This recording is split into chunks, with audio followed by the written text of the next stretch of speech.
Hi students, இப்போ நம்ம பார்க்கக்கூடிய ரொம்ப முக்கியமான ஒரு பகுதி ஒளிமின் விளைவு விதிகள். சோ கண்டிப்பா இந்த எக்ஸாம்ல நம்ம எதிர்பார்க்கலாம், அந்த அளவுக்கு முக்கியமான ஒரு டாபிக் அப்படின்னு சொல்லலாம்.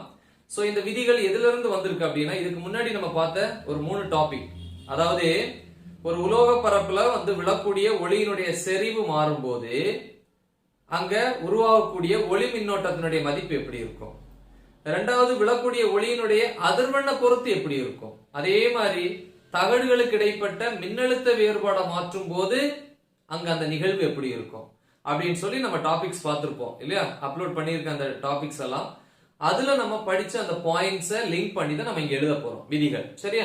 அதுல ஃபர்ஸ்ட் பாயிண்ட் என்ன அப்படின்னா, எதை சம்பந்தப்பட்டது? பயன் தொடக்க அதிர்வெண்.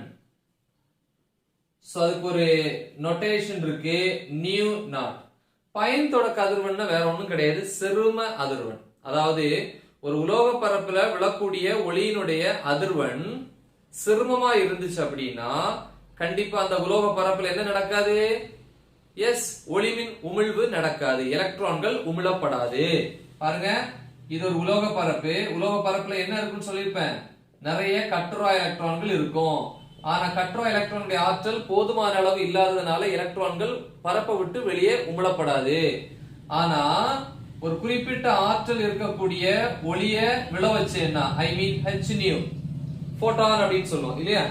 E is equal to h nu. h னா பிளாங்க் மாறிலி, nu னா அதிர்வெண். இது எப்படி எழுதலாம்? E ஒரு ஈக்குவல் சைன், h ங்கிறது பிளாங்க் மாறிலி இருந்தால் நேர்த்தகவு போட்டுக்கலாம், இப்படி எழுதலாம். கரெக்டா? அப்படின்னா விழக்கூடிய ஒளியினுடைய அதிர்வெண்ணானது, நியூன் அதிர்வெண்ணானது ஆற்றலுக்கு நேர்த்தகவு. கரெக்டா? அப்ப விழக்கூடிய ஒளியினுடைய அதிர்வெண் அதிகமா இருந்தா ஆற்றல் அதிகமா இருக்கும். இந்த ஆற்றல் நேரம் எங்க போயிரும்? இந்த எலக்ட்ரான்களுக்கு போயிரும். இந்த எலக்ட்ரானுடைய ஆற்றல் இப்ப அதிகமாகும். இப்ப எலக்ட்ரான்கள் என்ன ஆகும் அப்படின்னா உமிழப்படும். சோ இதுக்கு பேர் ஒளிமின் விளைவு அல்லது ஒளிமின் உமிழ்தல் அப்படின்னு சொல்லுவோம். ஆனா விழக்கூடிய ஒளியினுடைய அதிர்வெண் சிறுமமா இருந்துச்சுன்னா, அதான் நியூ நாட். அப்ப இங்கே நியூ நாட் போட்டுக்கலாமா? அப்ப அதிர்வெண் சிறுமமா இருந்துச்சு அப்படின்னா விழக்கூடிய ஒளியினுடைய ஆற்றலும் சிறுமமா இருக்கும். அப்ப அங்க எலக்ட்ரான் உமிழப்படுமா? உமிழப்படாது. அப்ப இந்த உமிழ்தல் நடக்காது. கரெக்டா? அப்ப எந்த சிறும அதிர்வெண்ணுக்கு கீழே ஒளிமின் உமிழ்தல் முற்றிலும் நின்று விடுகிறதோ, அதாவது ஒளிமின் உமிழ்தல் சுத்தமா நடக்கலையோ, அந்த சிறும அதிர்வெண்ணுக்கு பேருதான் பயன் தொடக்க அதிர்வெண். இது முதல் விதி. சரியா? ரெண்டாவது என்ன அப்படின்னா, விழக்கூடிய ஒளியினுடைய செறிவு அதிகமா இருந்துச்சு அப்படின்னா, கரெக்டா, விழக்கூடிய ஒளியினுடைய செறிவு அதிகமா இருந்துச்சுன்னா உமிழக்கூடிய எலக்ட்ரான்களின் எண்ணிக்கை அதிகமா இருக்கும். எலக்ட்ரான்கள் எண்ணிக்கை அதிகமா இருந்துச்சு அப்படின்னா மின்னோட்டத்தினுடைய மதிப்பும் அதிகமா இருக்கும். அப்ப இதுல இருந்து எப்படி எழுதலாம்? படுகதிர் செறிவானது கரெக்டா ஒளி மின்னோட்டத்துக்கு நேர்த்தகவல் இருக்கும். ஒளி மின்னோட்டத்திற்கு நேர்த்தகவல் இருக்கும். அப்படின்னா விழக்கூடிய ஒளியினுடைய செறிவும் உருவாகக்கூடிய ஒளி மின்னோட்டத்தினுடைய மதிப்பும் எப்படி இருக்கும்? நேர்த்தகவல இருக்கும் இல்லையா? அதுக்கு ஒரு எக்ஸ்பெரிமெண்ட் கூட நம்ம சிம்பிளா வரைஞ்சுக்கலாம். நம்ம புக்ல நம்ம இதுக்கு முன்னாடி டாபிக்ல பெரிய டயக்ராம் போட்டோம். பட் சிம்பிளா பாருங்க, ஒரு குவார்ட்ஸ் குமிழ், அதுல 2 உலோக தகடு. சோ ஒன்ல பாத்தீங்க அப்படின்னா ஒரு மின்கலனுடைய எதிர் மின்வாய், நேர் மின்வாய் இங்க இணைச்சுக்கிறேன். சோ இதுல ஒரு கேல்வனோமீட்டர் அப்படின்னு வச்சுப்போமே. இது மைனஸ், இது பிளஸ், அதனால இது கேத்தோடு, இது ஆனோட். எப்போ ஒளி இதுல விழுதோ அப்ப என்ன பண்ணும்? கேத்தோடு எலக்ட்ரான்களை உமிழும். அது நேரம் ஆனோடுக்கு போகும். ஆனோடு என்ன பண்ணும்? மின்னோட்டமா மாற்றும். அந்த நேரம் கேல்வனோமீட்டர்ல விலகல் தெரியும் அப்படின்னு சொல்லி படிச்சிருப்போம். அப்ப எந்த அளவுக்கு விழக்கூடிய ஒளியினுடைய ஸ்ட்ரென்த், செறிவு அதிகமா இருக்குதோ அந்த அளவுக்கு எலக்ட்ரான்கள் உமிழப்படும். எந்த அளவுக்கு எலக்ட்ரான்கள் உமிழப்படுதோ அந்த அளவுக்கு இங்க மின்னோட்டம் உருவாகும். கரெக்டா? அப்ப இதுல என்ன அர்த்தம்? விழக்கூடிய ஒளியினுடைய செறிவு ஒளி மின்னோட்டத்துக்கு நேர்த்தகவல் இருக்கும். சரி, அடுத்து மூணாவது இங்க பாருங்க, ஆற்றலும் அதிர்வெண்ணும் நேர்த்தகவல் எழுதியிருக்கேன். கரெக்டா? அதே மாதிரி படக்கூடிய ஒளியினுடைய அதிர்வெண் இயக்க ஆற்றல், அதான் கைனடிக் எனர்ஜி, இயக்க ஆற்றலுக்கு நேர்த்தகவல இருக்கும். சரியா? இது ஒண்ணு. அப்ப இது எதை சார்ந்து இருக்காது? அதாவது நல்லா பாருங்க, செறிவு கூடிச்சுன்னா ஒளி மின்னோட்டம் கூடும், செறிவு கூடுனா இந்த ரெண்டுலயும் மாற்றம்னு இருக்காது. அப்ப இதுக்கும் இதுக்கும் எந்த சம்பந்தமும் கிடையாது. புரியுதா? அப்ப அதிர்வெண், விழக்கூடிய ஒளியினுடைய அதிர்வெண் அதிகரிச்சுச்சுன்னா உமிழக்கூடிய அந்த எலக்ட்ரானுடைய இயக்காற்றல் அதிகரிக்கும். ஆனா இது எதை சார்ந்து இருக்காது? விழக்கூடிய ஒளியினுடைய செறிவை சார்ந்ததல்ல. சரியா? இப்படி ஒரு பாயிண்ட் நம்ம எழுதலாம். அதே மாதிரி fourth பாயிண்ட் நிறைய சொல்லிட்டே போலாம்.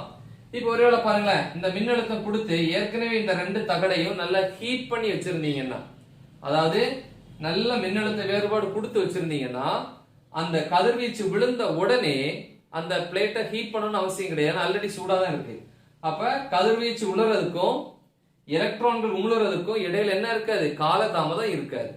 ஒருவேளை நீங்க இத பேட்டரி கனெக்ட் பண்ணி ஹீட் பண்ணாம வச்சிருந்தீங்க அப்படின்னா, விழுந்து முதல்ல உலோக பரப்பு சூடாகி அதுக்கப்புறம் தான் எலக்ட்ரான்கள் உமிழப்படும். ஆனா இந்த இடத்துல தகுந்த மின்னழுத்த வேறுபாடை நீங்க வச்சிருந்தீங்க அப்படின்னா, ஒளி உழுறதுக்கும் எலக்ட்ரான்கள் உமிழறதுக்கும் இடையில என்ன இருக்காது? கால பின்னடைவு அல்லது கால தாமதம் இருக்காது.